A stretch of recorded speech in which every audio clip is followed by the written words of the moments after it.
Bonjour tout le monde, bienvenue dans cette nouvelle vidéo FAQ.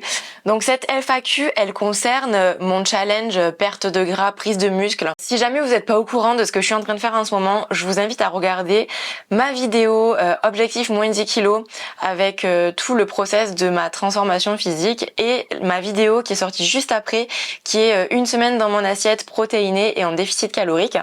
J'ai eu beaucoup de commentaires, beaucoup de retours au sujet de ces vidéos et pas mal de questions. Si vous n'avez pas vu ces vidéos, je vous les mets en barre d'infos. Je vous conseille de les regarder avant de regarder cette FAQ, sinon vous allez peut-être pas comprendre de quoi on parle. Avant de répondre aux questions, j'aimerais répondre à un commentaire qui m'a fait me questionner pas mal, je vous avoue. C'était un commentaire qui disait que en fait vouloir perdre du poids, c'était grossophobe. Et c'est vrai que ça m'a interpellée. Je vous ai d'ailleurs demandé votre avis sur Instagram. Est-ce que vous pensez que vouloir perdre du gras, c'est grossophobe ? J'ai eu pas mal de retours de votre part. Juste, petite nuance, en fait mon objectif c'est pas vraiment de perdre du poids. C'est plutôt de changer ma composition corporelle en perdant du gras et en prenant du muscle. Comme je le disais dans ma première vidéo, le poids sur la balance c'est pas vraiment représentatif de quoi que ce soit. Ensuite, petit rappel de ce qu'est la grossophobie. Être grossophobe, ça veut dire avoir une attitude discriminante envers des personnes qui sont en surpoids ou envers des personnes obèses. Bon, moi j'ai le privilège de pas être en surpoids, de pas être en situation d'obésité et moi ça me paraît important de me déconstruire sur ce sujet-là comme je pourrais le faire sur plein d'autres sujets.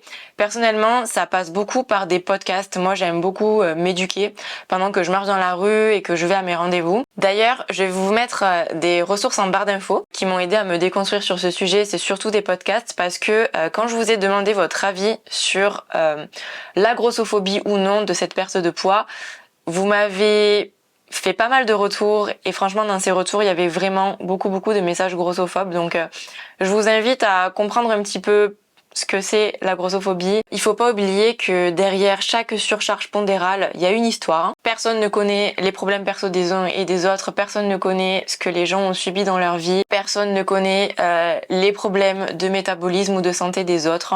Il y a beaucoup d'idées reçues qui ont la vie dure et il y a beaucoup de choses à déconstruire sur ce sujet-là, donc go dans la barre d'infos. Ensuite, je comprends la remarque qui dit vouloir perdre du poids, c'est grossophobe. Après, moi je vous ai partagé comment je me sens dans mon corps, je vous ai expliqué que voilà, j'ai pris 10 kilos en 2 ans. Je vous ai expliqué que moi je me sens mieux dans mon corps quand j'ai un peu moins de gras, quand je me sens un petit peu plus tonique, un petit peu plus musclé, etc.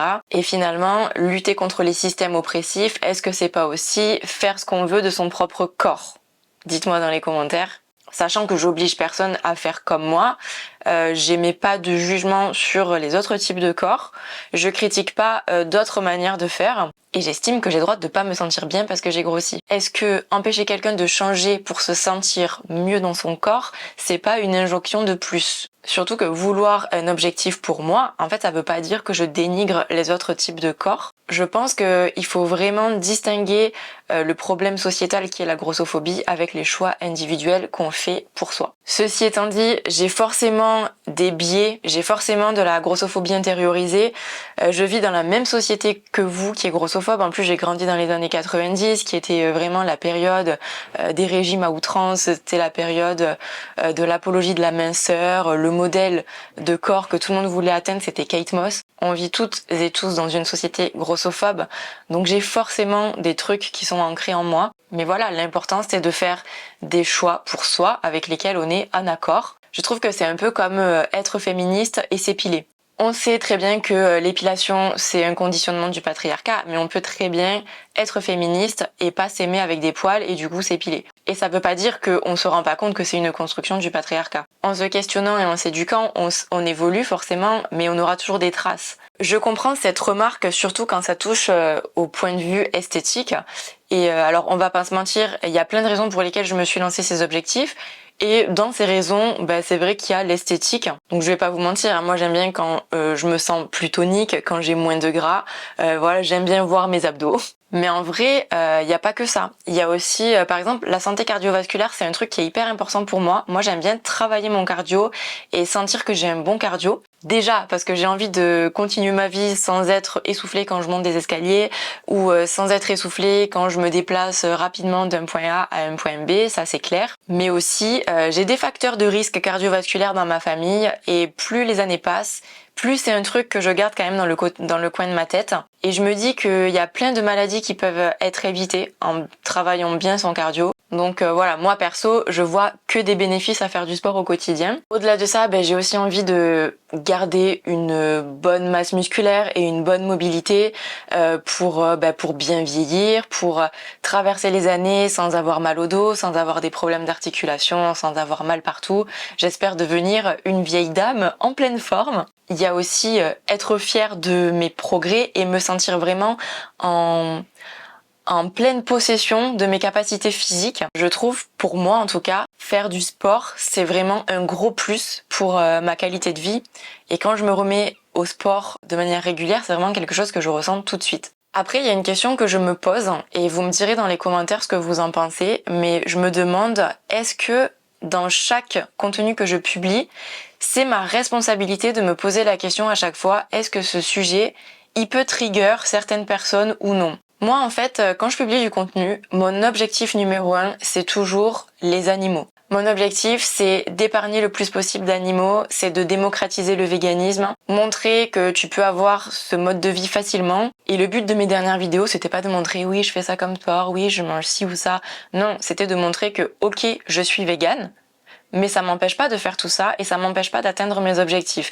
Et j'ai envie de démonter un peu ce mythe de sport et muscu égale protéines animales obligatoires. Je veux montrer qu'il existe des alternatives végétales pour tout et que ça n'empêche pas d'atteindre ses objectifs. Je veux aussi montrer si j'ai des difficultés, comment je les surmonte pour que s'il y a des personnes qui sont dans mon cas, elles n'abandonnent pas le véganisme et qu'elles trouvent des solutions. Je pense notamment à la quantité de protéines. C'est vrai que c'est quelque chose que j'ai trouvé difficile au début et je veux montrer comment augmenter son apport en protéines quand on est en perte de gras ou en prise de muscle. Et par exemple, s'il y a des personnes qui sont sujettes au TCA et que c'est compliqué pour elles à regarder, je considère que c'est à elles aussi de faire la démarche de ne pas appuyer sur le bouton play. Surtout qu'au début de ma vidéo sur le sujet, j'ai fait un warning.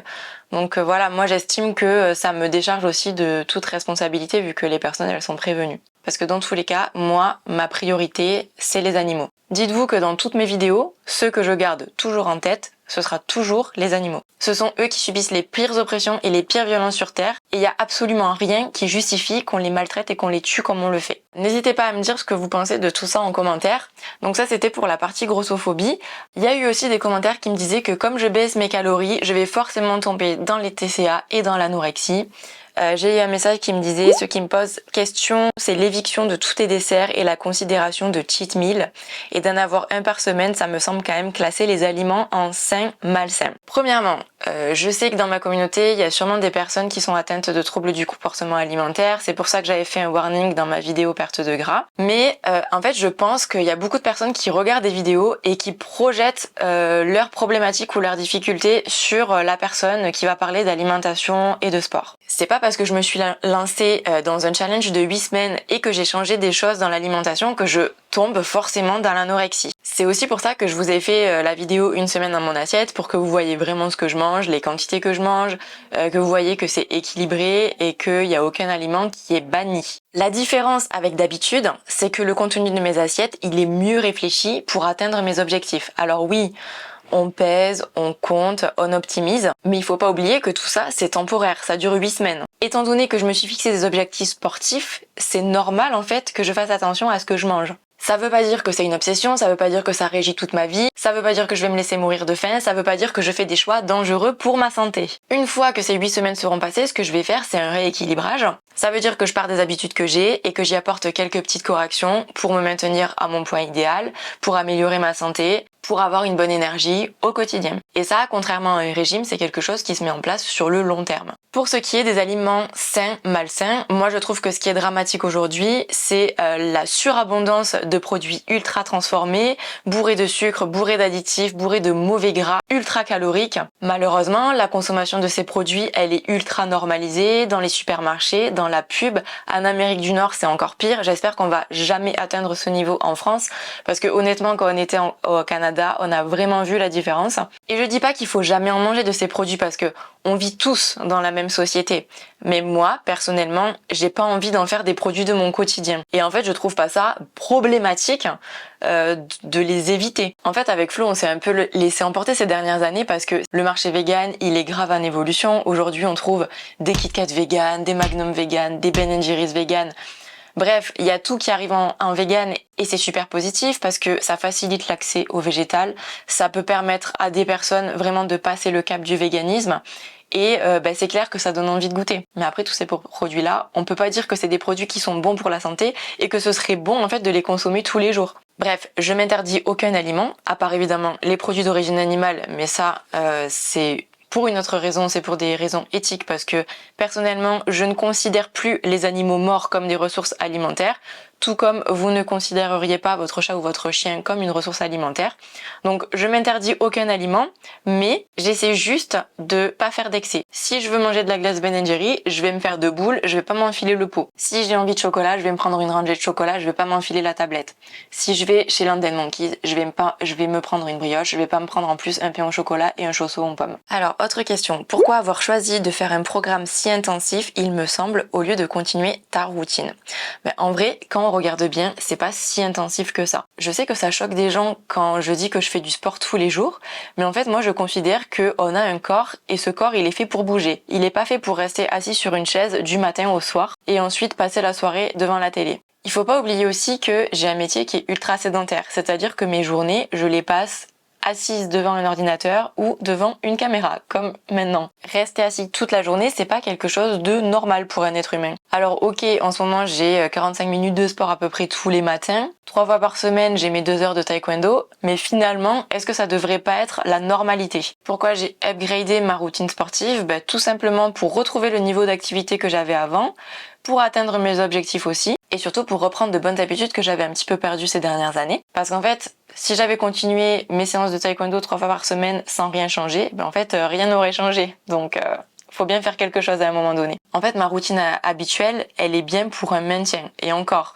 parce que là, du coup, avec cette routine, j'ai pris 10 kilos. Donc finalement, c'est même pas un maintien. Moi, personnellement, après ça correspond à ma personnalité, mais chacun fait ce qu'il veut. Je préfère faire 2 mois intensifs et après stabiliser, plutôt que de faire un truc hyper long sur un an où je vais voir les résultats dans super longtemps. Mais ça, c'est vraiment propre à chacun. Autre commentaire, vous avez l'air bien fatigué quand même. Attention de bien rester à l'écoute de ton corps et à ne pas brûler les étapes trop rapidement. Justement, je suis pas fatiguée et quand je fais du sport tous les jours, justement, j'ai un regain d'énergie qui est absolument hallucinant. En vrai, il n'y a eu aucun moment de ma vie où je me suis sentie aussi bien que quand je faisais du sport tous les jours. En termes d'énergie et de vitalité, clairement, il n'y a pas photo. Après, si j'ai l'air fatiguée dans la vidéo une semaine dans mon assiette, c'est tout simplement parce que je ne suis pas maquillée. Quand je fais des vlogs, c'est spontané, c'est la vraie vie et je vais pas m'apprêter comme je le ferais pour une vidéo face cam. Là, par exemple, pour vous, je me suis maquillée, j'ai mis un petit peu de rouge à lèvres et ça, dans les vlogs, c'est quelque chose que je fais pas. En fait, vous êtes chez moi, c'est la vraie vie.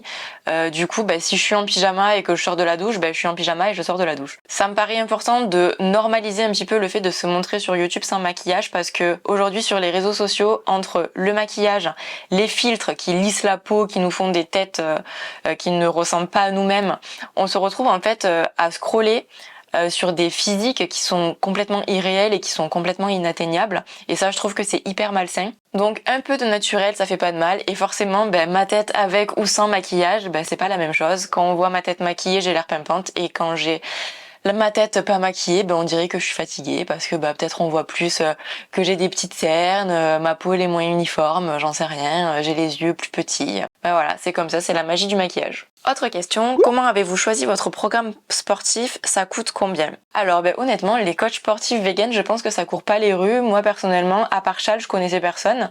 Et comme c'est quelqu'un qu'on connaît, on s'est dit qu'on allait faire appel à lui et d'ailleurs on est trop contents. On lui a expliqué nos problématiques, nos objectifs et puis il nous a fait un programme personnalisé, mais ça je l'avais expliqué dans ma première vidéo. Je vous mets son site en barre d'infos avec ses tarifs. Vous allez voir, il a une page avec tous ses programmes et en fait ces tarifs ils changent en fonction si vous êtes en duo ou en solo, si vous voulez des séances en présentiel, si vous voulez un programme. Donc voilà, ça dépend du cas de chacun. Donc nous, c'est pas le même prix vu qu'on était en duo, donc je vous laisse aller voir, vous avez tout qui est indiqué. Autre question, es-tu sûre de ne pas consommer trop de protéines? Alors écoutez, je suis les recommandations. Les recommandations, c'est de consommer entre 0,8 g de protéines et 2,2 g de protéines par kilo de poids de corps par jour. Moi, je suis entre 100 et 130 grammes de protéines par jour environ. Donc sachant que moi, j'ai une moyenne haute vu que je fais quand même du sport quasiment tous les jours. Et il faut savoir que si on augmente nos quantités de protéines, c'est pour cibler la perte de gras et ne pas cibler la perte de muscle. Si on diminue tout ce qu'on mange sans faire attention aux protéines, on va perdre de tout. Le corps, c'est une machine. Tu peux décider de lui faire ce que tu veux. Et quand tu lui donnes le bon fuel, c'est toi qui gères. Si tu lui dis je mange moins et je fais du sport, tu vas perdre du poids. Si tu lui dis je mange moins, je fais du sport et en plus je mange plein de protéines, là tu perds du gras et normalement ton corps il va aller moins taper dans ta masse musculaire. Autre question, avez-vous ressenti une meilleure digestion ou une difficulté à digérer les protéines? Honnêtement, on a vu zéro différence, tout est absolument comme d'habitude. Est-ce que si on fait beaucoup moins de sport, on mange autant de protéines? Alors moi ce que je vous partage c'est vraiment mon expérience, c'est ce que je fais. Je suis pas apte à vous délivrer des conseils personnalisés. Je partage juste ce que je fais. Après si vous avez besoin de conseils, je vous invite à contacter un ou une nutritionniste, diététicienne, coach, que sais-je. Autre question, mais ça vous coûte pas une fortune de manger autant de protéines? Alors franchement non, parce que les protéines végétales, mine de rien, elles restent quand même beaucoup moins chères que les protéines animales, surtout celles que nous on consomme. Par exemple, on prend le tofu en épicerie asiatique, c'est beaucoup moins cher qu'un magasin bio, ça n'a rien à voir. Niveau budget, ça fait une grosse différence et surtout le tofu est vraiment meilleur. On mange aussi énormément de PST et de PPT, donc il y a des personnes qui m'ont demandé ce que c'était parce que je dis toujours les abréviations. PST c'est des protéines de soja texturées, PPT c'est des protéines de pois texturées. Et sur ces produits-là, le prix au kilo est imbattable. De temps en temps, on se fait plaisir avec des simili, alors c'est vrai que c'est un peu plus cher, mais finalement, si vous comparez avec des produits d'origine animale, le prix au kilo est pas si exorbitant que ça. Vous en avez pas vu dans la semaine dans mon assiette, mais quand on mange du sétan, c'est Flo qui le fait maison, donc forcément en termes de budget, ça réduit énormément les coûts de le faire soi-même. Mais en vrai, le plus cher, c'est tout le temps les produits qui sont ultra transformés, les produits préparés, les produits d'origine animale, tout ce qui est viande et poissons, c'est toujours ce qu'il y a de plus cher. Finalement, quand tu prends des produits bruts, des produits de saison et que tu cuisines toi-même, ça permet vachement de limiter les coûts. Comment ne pas craquer, abandonner, mais tenir niveau alimentation et sport? Comment tu gères la restriction, motivation? Es-tu fatigué? Combien de temps vous faites ça? Est-ce durable de t'entraîner 2 fois par jour? Quid de l'après? Alors il faut savoir que pour moi, aller au taekwondo, c'est un plaisir, c'est pas du tout une contrainte. Les 3 soirs par semaine où j'ai taekwondo, je n'accepte aucune excuse pour ne pas y aller. Et à chaque fois, si je suis invitée à des trucs le lundi soir, le mercredi soir ou le jeudi soir, je dis toujours non parce que j'ai taekwondo et en fait le taekwondo ce sera toujours ma priorité. C'est mon moment à moi, un moment où je vais me défouler et j'ai vraiment aucun problème à tenir cette routine parce que j'aime trop.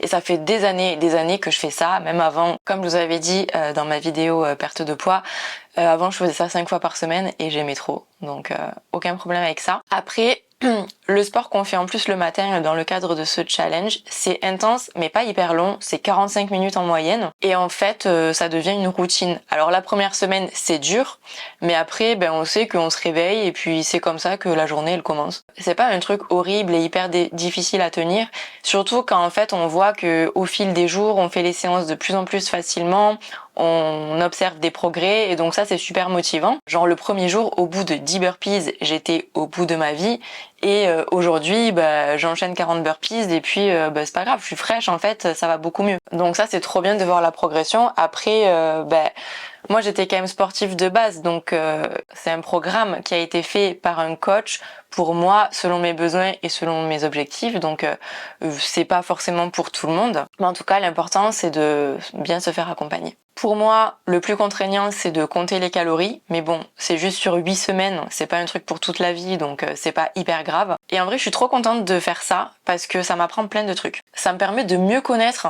des aliments que j'ai l'habitude de consommer. Et surtout, ça me permet d'avoir l'œil, de voir dans mon assiette à peu près ce que j'ai. Et maintenant, j'arrive à voir, ah oui, ça c'est tant de protéines, ça c'est tant de glucides, ça c'est tant de lipides.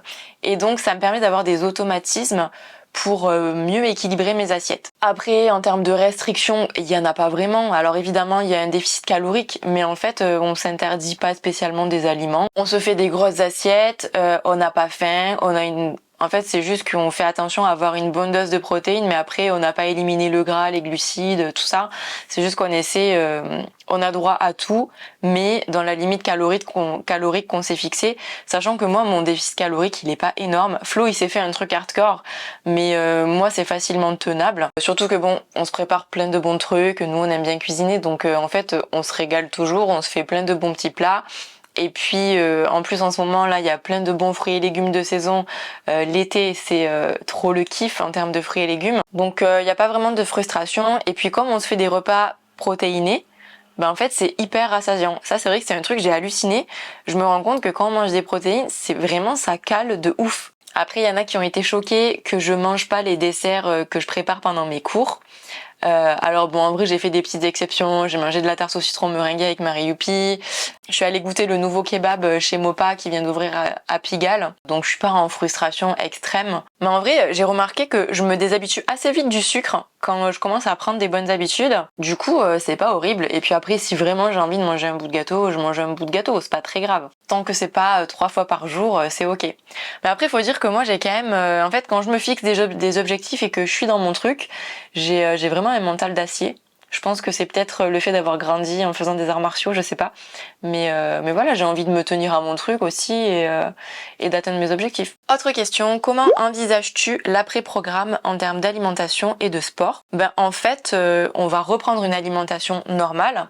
Je vais continuer à consommer des desserts et des trucs sucrés, mais avec modération. En fait, je pense que vous avez l'impression que je fais un truc drastique, mais il faut savoir que avant de faire ce challenge, j'avais vraiment pris des super mauvaises habitudes. Genre, je me calais devant la télé, je me prenais du chocolat et en fait, je m'enfilais la tablette sans même avoir capté que je m'étais enfilé la tablette. Ou pareil, j'allais chez London Monkeys tous les week-ends. Et je me prenais une brioche, une chocolatine, un chausson aux pommes. En fait, au lieu de me prendre un truc, j'en prenais 3 ou 4. Et je mangeais tout pour le goûter. L'idée, c'est pas de me priver de tous ces petits plaisirs, c'est juste de les consommer avec modération. Pas tous les jours et pas dans des quantités astronomiques. Mais si vous voulez, je vous referai une semaine dans mon assiette quand on aura fini le challenge. Dites-moi en commentaire si ça vous intéresse. En ce qui concerne le sport, donc quand on aura fini notre phase de perte de gras, moi j'aimerais bien rentrer dans une phase prise de muscle. Je sais pas encore comment ça va se passer, je pense que je vais demander un programme à Châles. En fait la contrainte c'est que cet été on sera pas à la maison, on n'aura pas de matériel. Et l'autre contrainte aussi c'est que j'ai pas envie de m'inscrire dans une salle parce que j'ai déjà mon abonnement au taekwondo qui me coûte de l'argent à l'année et franchement si je prends en plus un abonnement à une salle ça va vraiment me coûter cher. Donc j'aimerais éviter. Ça va dépendre aussi de Flo parce que je sais pas, là j'ai l'impression qu'il est pas très motivé pour continuer à faire une routine sportive cet été. Et en fait le truc c'est que comme moi je suis novice en muscu, j'ai peur que si je suis toute seule et qu'il est pas là pour m'aiguiller un peu, j'y arrive pas. Parce que j'ai vraiment jamais fait de musculation de ma vie. Je sais pas si je sais bien exécuter les mouvements, je sais même pas ce qu'il faut faire. Donc en vrai si Flo est pas motivé, ça va me faire un frein aussi à moi. Donc pour l'instant il y a rien de sûr. Après ce qui est sûr c'est que donc là les gymnases ils vont fermer pendant l'été, mais à la rentrée je reprends le taekwondo 3 fois par semaine comme d'hab. Et toujours 10 000 pas par jour au grand minimum. J'aimerais savoir quelle protéine en poudre vous avez préférée. Alors pour l'instant on n'a pas testé beaucoup de marques parce que les paquets de protéines en fait c'est gros et c'est long à finir. Donc j'ai un paquet Prozis qui m'attend encore goût Ferrero Rocher là que j'ai acheté sous les conseils de Caronola et je l'ai pas encore ouvert. Mais pour l'instant donc j'ai goûté la Think French Vanilla que je trouve extrêmement sucrée. Honnêtement là il m'en reste encore, j'ai du mal à la finir. Ça commence à me foutre la gerbe quand je dois boire ça. Donc je pense que je vais plutôt faire des petits snacks avec des petits cookies protéinés ou des choses comme ça. Je vais l'utiliser dans des recettes parce que comme ça en shake j'ai vraiment du mal. Ensuite on a une protéine chocolat noisette d'une marque qui s'appelle Aminoscience qu'on a acheté en pharmacie et celle-là je l'aime beaucoup. Je kiffe me faire mes petits shakes chocolat noisette. Je mets avec du Alpro chocolat noisette et ça rend super bien. On a aussi fini une protéine à la vanille d'une marque qui s'appelle Coretech Nutrition. Pareil on l'a acheté en pharmacie et pareil. Vraiment on a bien aimé, super bonne, pas trop sucrée, ça passe hyper bien dans les shakes avec des fruits. top top. N'hésitez pas à me dire en commentaire vous les marques que vous préférez. D'après les commentaires que j'ai déjà lus, j'ai l'impression que vraiment les goûts et les couleurs ça se discute pas, parce que par exemple il y en a plein qui adorent la Sync à la vanille. Moi vraiment je ne peux plus. Il y en a qui détestent les Prozis. Moi j'avais goûté des petits échantillons Prozis et j'en avais goûté 2 au chocolat qui étaient vraiment bien. J'avais pas aimé le café latte, celui au café, je sais plus. Et celui au spéculoos, j'avais trouvé ça écœurant. Il faut vraiment goûter et se faire une idée. Les goûts des autres sont pas forcément les nôtres. Si jamais, il y a Alice Esmeralda qui a fait un article très très complet sur pas mal de protéines en poudre qu'elle a testé. Je vous mettrai son article en barre d'infos. Elle a fait des tableaux et tout. Elle a fait tout ça hyper bien, donc je vous laisse aller consulter ça. Autre question, tu prends tes fruits et légumes bio ou pas? Alors franchement dès que je peux je prends bio. Malheureusement à Paris tout est extrêmement cher, donc ça m'arrive aussi de prendre en pas bio si je vois que les prix sont vraiment abusés et exorbitants. Mais voilà, j'essaye au maximum de prendre des produits bio. Et ce que j'aime vraiment beaucoup, c'est la gamme bio chez Picard aussi. Je prends pas mal de légumes et de fruits surgelés chez Picard. Comment gérer les sorties niveau alimentation, resto, bar, etc. Nous, on sortait vraiment beaucoup au resto. On est à Paris, on a la chance d'avoir plein de trucs, donc c'est vrai qu'on aime bien sortir. Donc là, pendant le challenge, on essaye de manger à l'extérieur uniquement le week-end. Après, quand on sort, on mange ce qu'a, c'est pas grave, c'est qu'une fois par semaine. Pour le bar, en fait, moi j'ai pas trop de problèmes parce que je n'ai jamais bu d'alcool, donc je prends exactement comme ce que je prends d'habitude. Donc soit c'est un bar qui a du kombucha et là je suis trop contente et je prends mon petit kombucha, soit il y en a pas et je prends un Perrier avec du sirop ou des trucs comme ça. Dernière question, quels sont les résultats que tu as pu observer en une semaine? Alors une semaine c'est un petit peu court. La première semaine c'était la semaine où j'étais au bout de ma vie parce que je faisais des trucs dont mes muscles n'avaient pas l'habitude. Là je suis à l'heure où je filme cette vidéo, je viens de commencer la 4e semaine. Donc on est à un tout petit peu plus de la moitié. Premier truc qui a changé, c'est que j'ai beaucoup moins envie de sucre. Je pense que c'est vrai quand on dit que le sucre appelle le sucre. Et là, le fait d'avoir une alimentation qui est riche en protéines et de manger peu de sucre, enfin, je mange quand même beaucoup de fruits, mais je veux dire, je mange pas de trucs industriels, de gâteaux et tout ça. Et j'ai moins de cravings. Le deuxième truc, c'est que je pète la forme. Genre, j'ai le fait de faire du sport tous les jours, vraiment, j'ai grave de l'énergie. Je vois pendant mes entraînements de taekwondo, je suis vraiment au taquet. Je me sens vachement moins fatiguée. Ouais, plus énergique. Au niveau du poids, je crois que j'ai perdu un petit peu plus de 2 kilos. Donc ça doit faire à peu près 500 grammes par semaine, je crois. Quand je ferai le montage, je vous mettrai ma courbe de poids, comme ça vous verrez si au bout de quelques jours supplémentaires, j'ai perdu un petit peu plus. C'est une perte de poids progressive et normale, donc c'est cool.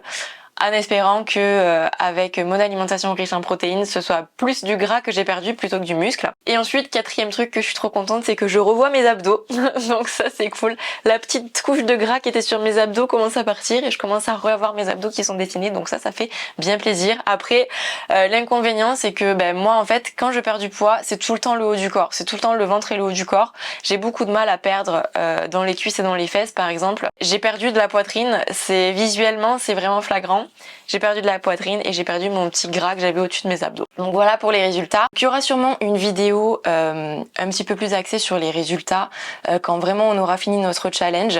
Sachant qu'on avait fait des photos avant-après, on avait aussi pris nos mensurations, tour de taille, moi j'avais fait tour de cuisse, tour de hanche, enfin bref plein de trucs. Donc on pourra voir si ça a évolué.